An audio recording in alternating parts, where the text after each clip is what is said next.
क्योंकि मैं फ़िलहाल कहीं और नहीं, यहीं पर हूँ। वैसे इस वक्त तो मेरी कोई भी रिपोर्ट ऑन एयर नहीं है। जी छोड़िए, मैंने आपको फ़ोन इसलिए किया था कि नसरुल्लाह बता रहे थे कि आप परसों कहीं जा रहे हैं।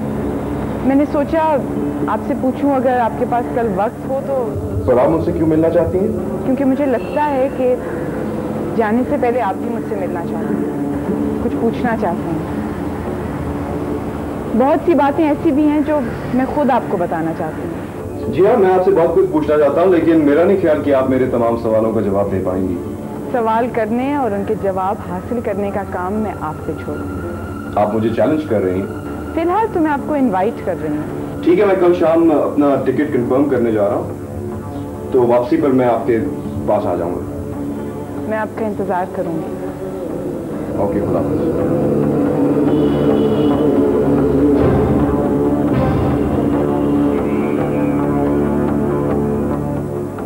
कम होने के बजाय बढ़ते जाएंगे। सलीम खान।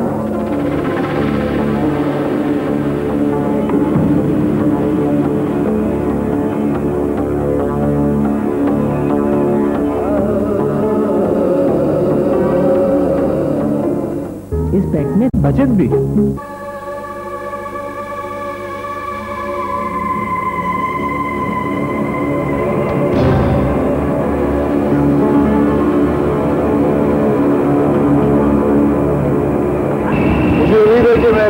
आने में ज्यादा देर नहीं की। बिल्कुल सही वक्त पर आए आप। बैठिए। आई होप आपको बाहर बैठने पे कोई एतराज नहीं है। जी नहीं। क्या मंगवाऊं आपके लिए? चाय? जी नहीं, मैं चाय नहीं पीता। कोई सॉफ्ट ड्रिंक? जी नहीं, शुक्रिया। फिर तो आपको एंटरटेन करना बहुत मुश्किल हो जाएगा फरहान साहब। मेरे ख्याल में तो आपने मुझे यहाँ एंटरटेन करने नहीं बल्कि एजुकेट करने बुलाया है। ज्यादा लंबी तमहीद बांधने के कायल नहीं है आप। किसी ऐसे काम का कायल नहीं हूँ जिससे किसी दूसरे का वक्त जाया हो। ओके, क्या पूछना चाहते हैं आप? पूछिए। जुर्म होने से पहले ही आप क्राइम सीन पे पहुंच जाती हैं, ये कैसे मुमकिन है? मुझे इन्वेस्टिगेटिव रिपोर्टिंग का कोई शौक नहीं है, जुनून है। 7 साल हो गए मुझे इस फील्ड में। इतना अर्सा गुजरने के बाद तो ऑटोमेटिकली आपके ताल्लुकात बन जाते हैं। अगर आपको पहले से ही जुर्म होने की इंफॉर्मेशन मिल जाती है तो आप पुलिस को क्यों नहीं?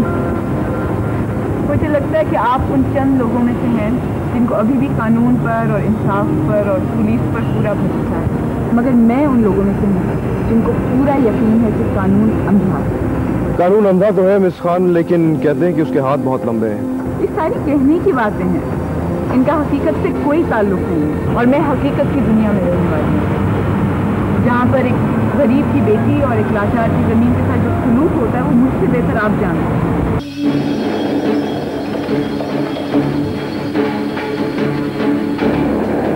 हेलो, आईजीपी साहब से बात करवाइए। जी मैं Haris bin Fawad, chief executive I Green News. This is an emergency. आप जल्दी में हैं या आपको किसी का इंतजार है? जी नहीं, बस कुछ देर बाद मैंने अपने ऑफिस कॉल करना है। क्या कह रहे थे आप? मैं कह रहा था कि जिस दुनिया की आप बात कर रही हैं वो ख्वाबों की तो हो सकती है लेकिन हकीकत की नहीं। आप क्या समझते हैं?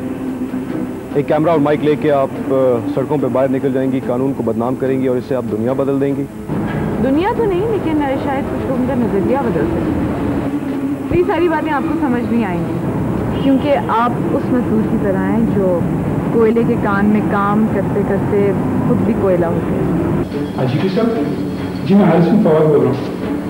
जी आईजीपी साहब, मैं अपनी एक गर्ल वाले बहुत परेशान हूँ। जी मैं सलीम खान साहब। हाँ जी, वो इन्वेस्टिगेटिव रिपोर्टिंग वाली है। आपका काम इन्वेस्टिगेशन करना है, फैसला सुनाना नहीं है। और जुर्म की वजह चाहे कितनी भी बड़ी हो वो कभी भी उसे जस्टिफाई नहीं करती।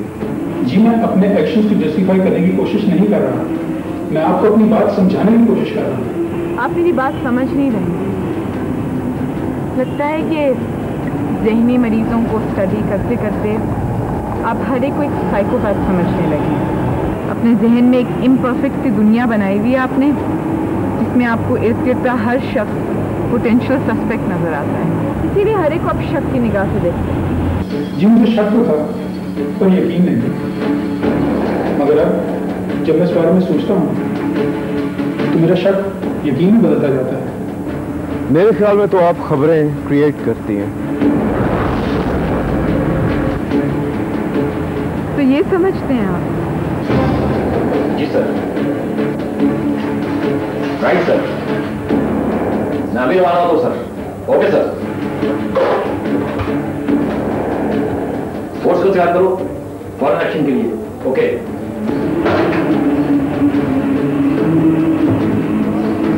क्या आप जानना चाहती हैं कि मैं क्या समझता हूं? जब मैंने आपको पहली दफा टीवी पे देखा तो मुझे यूं लगा कि आप एक बहुत हसास और पुरयकीन शख्सियत की मालिक हैं, एक ऐसी इंसान जो चाहे तो दुनिया भी फतह कर सकती है। जब मैं आपसे पहली दफा डिपार्टमेंट स्टोर में मिला तब आप मुझे एक बहुत डरी हुई सहमी सी खातून लगी, जैसे कि आप दुनिया वालों से कुछ छुपा रही हो। ये आपकी टेलीविजन की पर्सनालिटी से बिल्कुल मुख्तलिफ था। उसके बाद जब मैं आपसे इंस्पेक्टर साहब के यहाँ मिला तो मुझे लगा कि आपसे ज़्यादा फ्रेंडली और विवेशियस तो कोई हो ही नहीं सकता। और आज जब मैं आपसे मिला हूं तो मुझे आपका एक नया रुख नजर आया है, एक ऐसे शख्स का जो अपना मतलब हासिल करने के लिए कुछ भी कर सकता हो। क्या कहना चाह रहे हैं आप? मैं ये कहना चाहता हूं कि आपने अपनी पर्सनालिटी के मुख्तलिफ हॉलोग्राम्स बना रखे हैं। आपकी शख्सियत की मुख्तलिफ तहें हैं, मुख्तलिफ हिस्से हैं, जिन्हें आप जब चाहें अपनी ज़रूरत के मुताबिक, सिचुएशंस के मुताबिक इस्तेमाल करती हैं। आपके सामने वाले को तो ये पता भी नहीं चल सकता कि वो आपसे बात कर रहा है या किसी और से। जालिम के सामने आप मजलूम बन जाती हैं और कमज़ोर के सामने ताकतवर।